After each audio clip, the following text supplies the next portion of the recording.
deserve the same protections or not? We have said yes. And last year, when 16 and 17-year-olds were removed out of 1414, many of us said, that's ridiculous, it's wrong.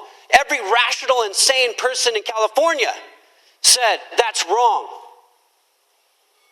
There should be no distinction. And make no mistake about it, these amendments before us continue the distinction.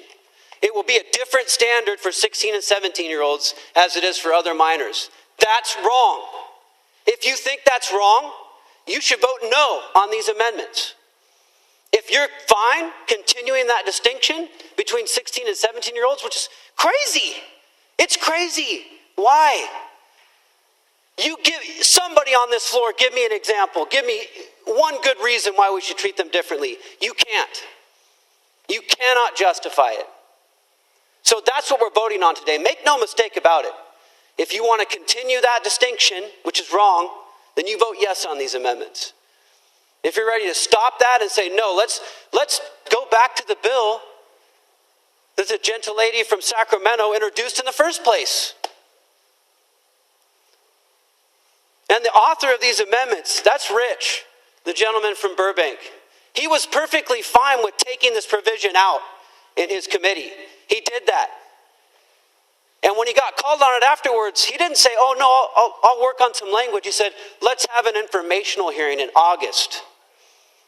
Let's allow this injustice to continue. So make no mistake, he was perfectly fine with continuing. And only today, when we've moved and pushed for these hostile amendments to actually make this right, to actually remedy, to actually do what the gentlewoman from Sacramento set out to do they now bring these amendments? And, we haven't had long to look at them, but I can already tell. It's different. It's not the same language that the gentlewoman from Sacramento brought. It doesn't provide the full protections. It doesn't say those Johns. It's a felony if you buy a 16 or 17-year-old for sex, period. That simple. Instead, we get these gymnastics on the floor, these amendments. But make no mistake about it, we know what's at stake here. And I think most of the members on this floor know what's at stake here, and many of you have been thinking about it. That we need to make this right today. Let's do it. Reject these amendments, and let's restore the bill to what it was.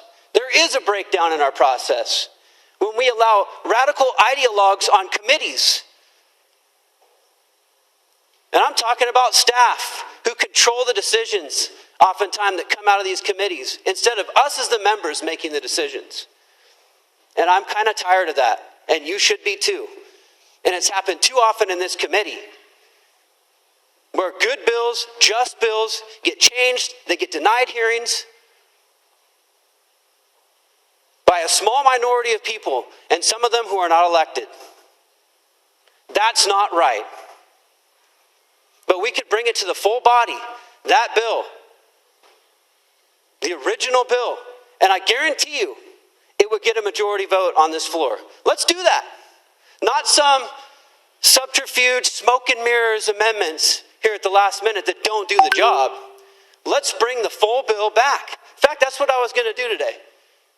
I was going to object to unanimous consent on second reading to say, hey, take those amendments from committee out and restore the bill to its original language. That's just. That's what we should be doing. And if you care about minors, if you care about 16 and 17-year-olds, like you say you do, 30 seconds. Then that's what you would do today.